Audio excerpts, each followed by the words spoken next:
जो जंतर मंतर पर जो डिजिटल कारीगरी देखी गई, जो मौलिकता देखी गई, मीम्स बनाने की, कटाक्ष करने की, सरकार की आलोचना करने की और नए तरीके से सब बातों को कहने की, परिहास बोध, ये सब जो देखा गया वहां पे, इसके पीछे भी कांग्रेस पार्टी की तैयारी थी। यानी कांग्रेस लंबे अरसे से कांग्रेस के जो प्रचारक हैं, उनके जो प्रोपेगेंडिस्ट हैं कांग्रेस के, हर पार्टी के पास होते हैं, होने भी चाहिए। मैं तो कभी-कभी सोचता हूँ मेरे पास अगर कोई प्रोपेगेंडिस्ट होता तो आज मैं पहले के आज की बजाय बहुत ज़्यादा लोकप्रिय होता। आप भी एक प्रोपेगेंडिस्ट की मदद से ज़्यादा लोकप्रिय हो सकते थे। मैं ये कह रहा हूँ कि कांग्रेस ने नरेंद्र मोदी के और भाजपा सरकार के विरोध में जो एक मटेरियल तैयार किया था धीरे-धीरे लंबे अरसे से, जो कि डिजिटल दुनिया में जमा था मटेरियल। वहाँ तो डिजिटल दुनिया में हर खजाना है, हर चीज़ का जमा हो जाता है, अकाउंट होता है एक का है। तो वो अकाउंट, वो सामग्री इस तमाम मौलिकता के पीछे थी। जी। ये एक तथ्य है, मतलब जिसको भी अगर हम देखें कि अचानक कहाँ से ये इतनी सामग्री फूट पड़ी, जिसने नरेंद्र मोदी की लोकप्रियता को और ज्यादा डैमेज किया, और ज्यादा नुकसान पहुंचाया, तो उसमें पाएंगे उसके पीछे भी कांग्रेस का बहुत बड़ा हाथ दिखाई पड़ता है। क्या विचार है आपका? देखिए अभय जी, निश्चित रूप से कांग्रेस तो लगातार, कांग्रेस का भी अपना आईटी सेल है, सुप्रिया श्रीनेत उसकी प्रमुख है, जी लगातार भारत जोड़ो यात्रा के दौरान से काफी आक्रामक तरीके से सक्रिय है, और बीजेपी की आईटी सेल के हर प्रचार का जवाब वो काउंटर तरीके से देती है, वो आईटी सेल कांग्रेस की।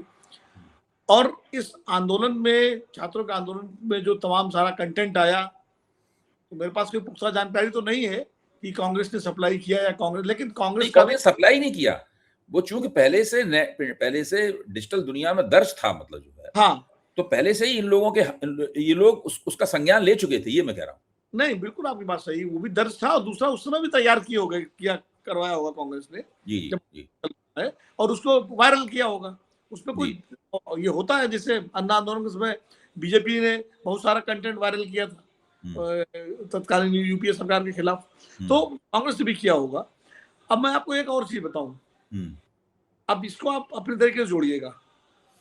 अभिजीत दीपकी जब दिल्ली आए और एयरपोर्ट पे उतरे अमेरिका से, तो उनके हाथ में सिर्फ एक तस्वीर थी डॉक्टर अंबेडकर की, और उन्होंने घोषित किया कि अंबेडकर के विचारों पर चलने वाले हैं, अंबेडकरवादी हैं।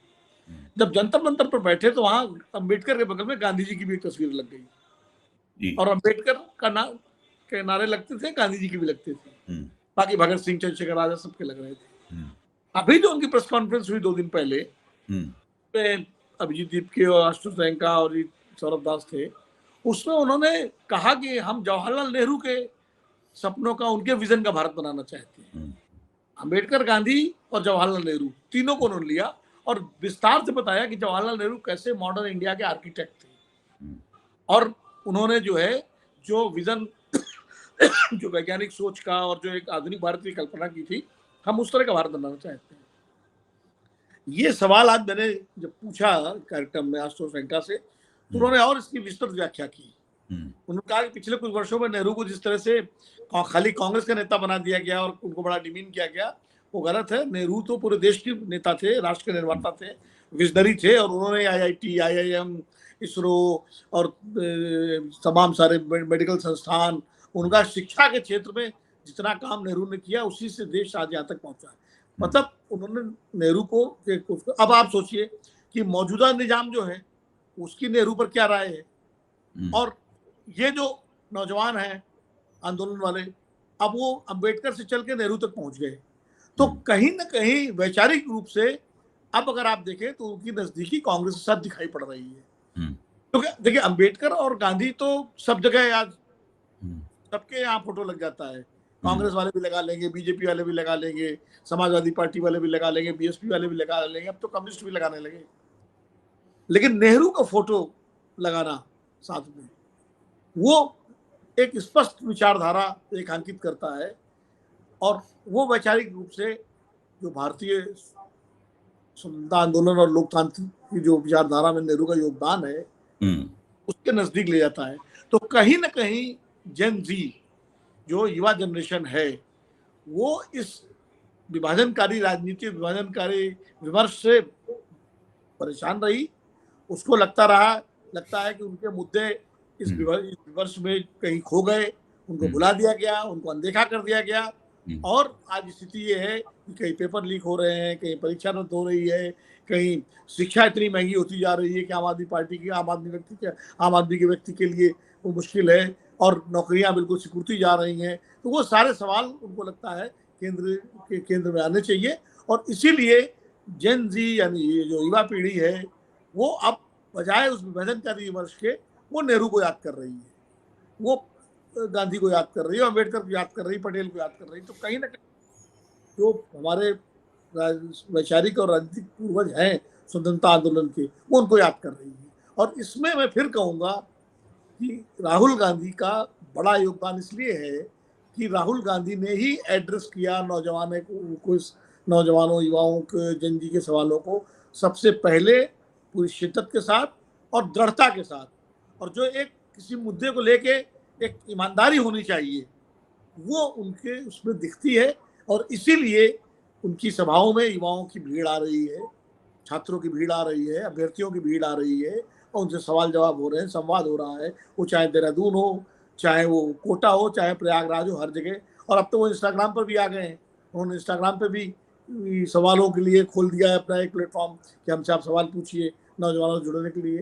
तो मुझे लगता है कि आने वाला राजनीतिक विमर्श, आने वाले दिनों की राजनीति वो युवाओं के इर्द गिर्द होगी। और आने वाले चुनावों में भी, अभी विधानसभा के चुनाव हैं 2027 में 4-5 राज्यों में, उसमें और आगे जितने भी चुनाव होंगे उसमें युवाओं के मुद्दे सबसे केंद्रीय विमर्श में रहेंगे। विरोध जी, ये जो आपने नेहरू वाली बात कही जी, मैं निसंकोच कहूंगा कि ये बिल्कुल नई बात है। ये मैंने किसी अपने और साथी मित्र और सहयोगी पत्रकार से नहीं सुनी। मैंने किसी अखबार में, मैं बहुत अखबार पढ़ता हूं, आप तो जानते ही हैं, रोज सवेरे उठ के आप भी पढ़ते हैं, मैं भी अखबार पढ़ता हूं। हम लोग तो अखबार जीवी हैं, कोई हमें कहने में संकोच नहीं है, खुद अखबार बनाते रहे और अखबार पढ़ के जिंदा है। तो ये जो आपने ये जो बात विश्लेषणात्मक जो बिंदु दिया है आपने, ये बिल्कुल नया है। यानी 12 साल तक, 12.5 साल तक जवाहरलाल नेहरू के खिलाफ एक सरकार प्रचार चलाती है, नेहरू की छवि को तार तार करने की कोशिश की जाती है, नियोजित रूप से की जाती है, दिन रात की जाती है। और उसमें देश का सर्वोच्च नेता और राष्ट्रीय स्वयंसेवक संघ के तमाम लोग, भाजपा का IT सेल, नरेंद्र मोदी वगैरह सब लगे रहते हैं। इतना बड़ा नेहरू विरोधी उद्यम हुआ इस देश में पिछले 12.5 साल से लगातार चल रहा है। उसकी काट नहीं थी। लेकिन अचानक जवाहरलाल नेहरू प्रकट होते हैं जेन जी के मंच पर, और अकेले नहीं प्रकट होते हैं, एक त्रिमूर्ति होती है गांधी, नेहरू और अंबेडकर की। अब आप बताइए, ये जो त्रिमूर्ति है गांधी, नेहरू, अंबेडकर की, ये तो वास्तव में जिस तरह का भारत होना चाहिए उस तरह की भारत की स्पष्ट रूप से नुमाइंदगी करती है। इस त्रिमूर्ति के साथ बहुत सारी अदृश्य मूर्तियां भी हैं जिनका हम लोग नाम ले सकते हैं, अभी कोई जरूरत नहीं है, आगे आने पर उनका भी नाम लिया जाएगा। इसकी त्रिमूर्ति के साथ लोहिया की मूर्ति है, इस त्रिमूर्ति के साथ नरेंद्र देव की मूर्ति है, इस त्रिमूर्ति के साथ जयप्रकाश नारायण की मूर्ति है, और कई मूर्तियां हैं इसके साथ, वामपंथी आंदोलन के नेताओं की मूर्तियां हैं, वो सब हैं। लेकिन ये बुनियादी मूर्ति है। मुझे याद पड़ता है प्रोफेसर रजनी कोठारी से मैंने पूछा था कि देश का सबसे अच्छा प्रधानमंत्री कौन सा हुआ, तो उन्होंने कहा निस्संदेह जवाहरलाल नेहरू। साफ उन्होंने कहा। उनकी इंदिरा गांधी भी उस हद तक पहुंच सकती थी बशर्ते उन्होंने 2 लड़कों को अपना बेटा मानने की बजाय सारे देश के लड़कों को अपना बेटा माना होता। ये कोठारी साहब का कहना था। लेकिन नेहरू को उन्होंने कहा था कि सर्वश्रेष्ठ प्रधानमंत्री थे भारत के। और अगर जेन जी इसको दोबारा जिसे कहते हैं दोबारा मजबूती के साथ सब लोगों के सामने रख रहा है, तो इसका मतलब है भारतीय जनता पार्टी का 12.5 साल का जो कुप्रचार था वो पल भर में तार तार हो गया। अब उनके पास इसका खंडन करने के लिए कोई हथकंडा नहीं है। इसका खंडन करेंगे तो जेन जी की नाराजगी झेलेंगे, इसलिए सब चुप हैं। जेन जी का जो नेहरू गांधी अंबेडकर प्रेम है, या इस तरह कहिए आप, गांधी नेहरू अंबेडकर प्रेम है, इस क्रम से कहिए, हायरार्की क्रम, तो ये गांधी सबसे ऊपर है, फिर नेहरू, फिर अंबेडकर है। ये जो क्रम है, इसका अगर वो लोग खंडन करते हैं, अब उनका तरीका क्या है, वो तो पोस्टर निकाल रहे हैं, एक जेन जी के साथ में नरेंद्र मोदी पीठ लगाए खड़े हुए हैं, जनता के मोदी भी लोकप्रिय हैं, जेन जी भी लोकप्रिय है, हम जेन जी में भी विश्वास करते हैं, मोदी भी विश्वास करते हैं। इस तरह की पोस्टरबाजी से वो उस क्षति की पूर्ति करना चाहते हैं जो कि हो गई है। ये तो बहुत बड़ी उपलब्धि है विमर्श के क्षेत्र में। विनोद जी। नहीं नहीं, बिल्कुल आप सही कह रहे हैं भाई। कोशिश तो ये हुई कि नेहरू को इतना लांछित कर दिया जाए, लोग नेहरू का नाम लेते वक्त जो है 10 बार सोचे कि सम्मान से लिया जाए कि न लिया जाए। ये कोशिश तो की गई और बड़े सुनियोजित तरीके से की गई। नेहरू के तमाम कथित रूप से जो चित्र सोशल मीडिया पे डाले गए, यहाँ तक कि वो अपनी बहन के साथ हैं, भांजी के साथ हैं, अपने भतीजी के साथ, तब भी उनको ऐसे प्रचारित किया गया जैसे पता नहीं वो कितना विलासी हो। और संसद तक में देखिए अभी किस तरह से एक सांसद ने नेहरू के बारे में क्या क्या नहीं बोला, और सदन सुनता रहा और लोग सुनते रहे और सत्ता पक्ष सुनता रहा और सब नेता बैठे रहे, इस पीठ से भी किसी ने आपत्ति नहीं की। ये सब हुआ। ऐसे माहौल में हम लोग तो अपने स्तर पर जहां विरोध कर सकते थे करते थे, भाई ठीक है, नक्कार खाने में तूती की आवाज की तरह आप हो गए, हम लोग भी जो भी को लगता था। लेकिन जब ये बात अभिजीत दीपके ने कही अपनी प्रेस कॉन्फ्रेंस, जब ये बात सौरभ दास ने कही, जब ये बात आशुतोष रंका ने कही, और उसके बाद आज उस टीवी कार्यक्रम में आशुतोष रंका ने पूरा कहा, तो मुझे बहुत भीतर से प्रसन्नता हुई कि चलो हमारी नई पीढ़ी, हमारी जनती, हमारी युवा पीढ़ी वो नेहरू के योगदान को अगर रेखांकित कर रही है तो फिर नेहरू को तो मिटा पाना संभव नहीं है किसी के लिए। और वो सामने है योगदान भाई नेहरू का। बिल्कुल। हम आपको चमचागिरी नहीं कह रहे हैं नेहरू की, ना हमने नेहरू से, नेहरू के परिवार से, नेहरू की पार्टी से कुछ लिया है, हमारा कोई ताल्लुक ही नहीं है, लिया ना मैंने लिया ना किसी ने।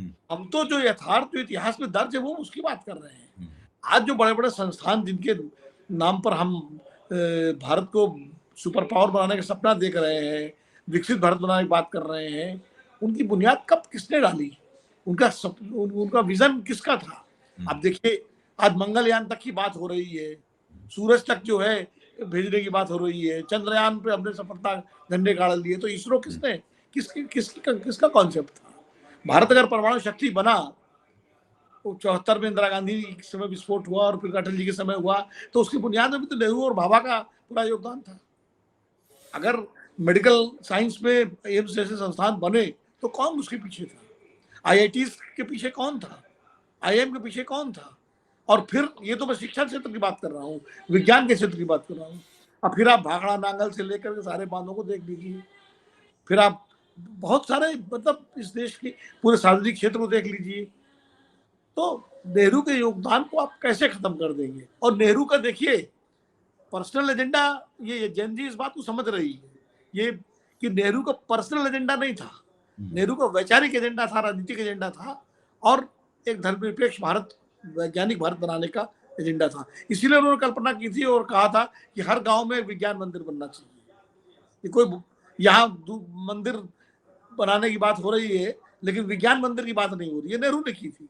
तो अगर जन जी इसको समझ रहा है इन चीजों को, इसीलिए जहां गांधी का त्याग, तपस्या, संघर्ष, सत्य, सत्याग्रह, अंबेडकर का संघर्ष, संगठन, वैचारिक उनकी दृष्टि, समता, और नेहरू का विजन, अगर ये तीनों मिल जाते हैं, और आपको अगर ज्यादा है तो आप पटेल को भी जोड़ लीजिए, भगत सिंह को जोड़ लीजिए, लोहिया को जोड़ लीजिए, आप उसमें कोई दिक्कत नहीं है। सब कोई अलग अलग, मौलाना आजाद को जोड़ लीजिए, सब एक ही मंजिल के तरफ चलने वाले राही थे। बिल्कुल। तो जो हिंदुस्तान की तस्वीर बनती है वो अपने आप महत्वपूर्ण है, क्योंकि उसमें सावरकर नहीं है कहीं इस पूरे उसमें, और ना जन जी ने कभी उनका जिक्र किया। तो ये बात काबिले गौर है अभय जी कि अगर जैन जी के विचार प्रवाह में नेहरू आते हैं, भगत सिंह आते हैं, ये सारे लोग होते हैं, तो कम से कम हम इस बात से मुतमईन हो सकते हैं कि उनकी एक स्पष्ट राजनीतिक विचारधारा है, एक वैचारिक धारा है, जिसमें वो सांप्रदायिकता पर समझौता नहीं करेंगे, वो जातिवाद की राजनीति नहीं करेंगे, वो परिवारवाद की राजनीति नहीं करेंगे, और युवाओं के मुद्दों को उठाएंगे। आज जैसे अभिषेक रंका से पूछा हम लोगों ने कि भाई आपको राजनीतिक पार्टी बनाने का इरादा है कि नहीं? बोले फिलहाल इस सवाल पर हम लोगों ने विराम लगा दिया है कि अभी ऐसा कुछ नहीं है। अभी हम एक सोशल, सामाजिक राजनीतिक मंच के रूप में काम करेंगे, प्रेशर ग्रुप के रूप में काम करेंगे, और विवश करेंगे सरकारों को, चाहे किसी दल की सरकार हो, कि यूथ एजेंडा जो है उस पर काम करें, उनके सवालों पर सोचें, उनके सवालों को एड्रेस करें। तो उन्होंने विकल्प खुला छोड़ा है आगे के लिए, हम्म, एकदम 100% रूल आउट नहीं किया, लेकिन उन्होंने कहा कि अभी ऐसा नहीं है। अच्छी बात है, कल को पार्टी बनाते तो क्या बुराई है, लेकिन अगर वो एक प्रेशर ग्रुप के रूप में काम कर रहे हैं तो ये देश के लिए भी अच्छा है और समाज के लिए भी अच्छा है और भारतीय राजनीति के लिए भी अच्छा है। और फिर मैं कहूंगा अभय जी, इसका श्रेय राहुल गांधी को देना चाहिए। बिल्कुल बिल्कुल 100%। में राजनीतिक दलों में कांग्रेस जनता पार्टी तो बाद में आई है, इस सवाल जमीन तो उन्होंने ही तैयार की, जिस जमीन पर ये लोग चल रहे हैं वो उन्हीं की तैयार की हुई है। राहुल गांधी ने एड्रेस किया है लगातार।